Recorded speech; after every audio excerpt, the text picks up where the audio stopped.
All over Australia, strange things are happening at our sports clubs. The goalposts are shifting. Club membership is stagnating, and in an effort to attract and retain members, changes must be made. But what can you do? These days there are more entertainment choices, more sports, and more demands on our time and our money.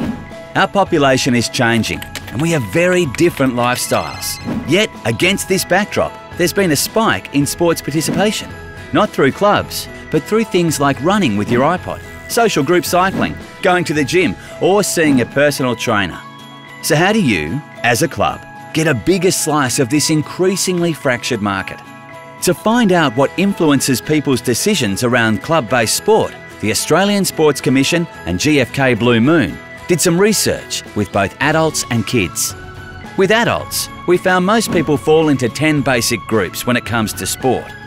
The loyalists, the socially engaged, the sport-driven, and the apathetic clubbers. Then there's the sideline sportsters, the club-wary, the ponderers, the self-focused, the sport-indifferent, and the sport-atheists. 40% of non-club members aged 14 to 65 belong to a club at some point. So there's a chance to re-engage with these people on some level. And a quarter of Australians aged 14 to 65 who aren't members of a club have expressed interest in joining one. That's 3.8 million people who potentially want to be part of club sport. So how do you tap into them? Firstly, you need to understand the main concerns adults have with club-based sport. One is inflexible schedules. Clubs being too cliquey, leaving people feeling excluded. Another is the cost and limited opportunities for beginners. When it comes to kids in sport, the research identified 6 basic types: the social loyalists, the sports-driven, and the apathetic clubbers. And then you have the thrifty enthusiasts, the ponderers, and the sport-resistant. Over 50% of kids who aren't club members now were once part of an organised sport, and 46% would think about joining a club if activities were better suited to what they wanted. These non-club members make up 1.1 million potential new recruits.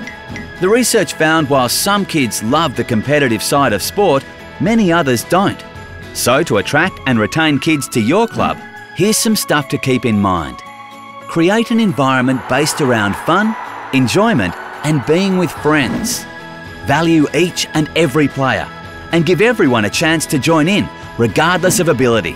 And offer flexible membership options for kids and their parents. So how can this research benefit you? Well, it might help you think outside the box to improve how your club operates. Be flexible.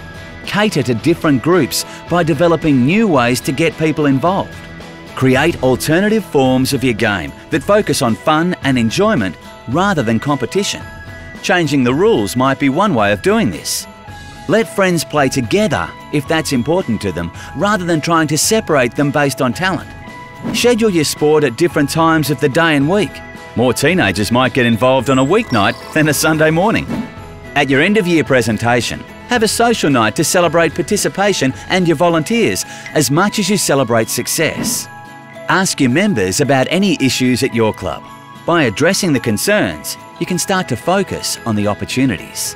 Small changes now can make a big difference to your club later. Need some help with your ideas? Visit ausport.gov.au/market segmentation to access research and support materials, including presentations, fact sheets, and case studies.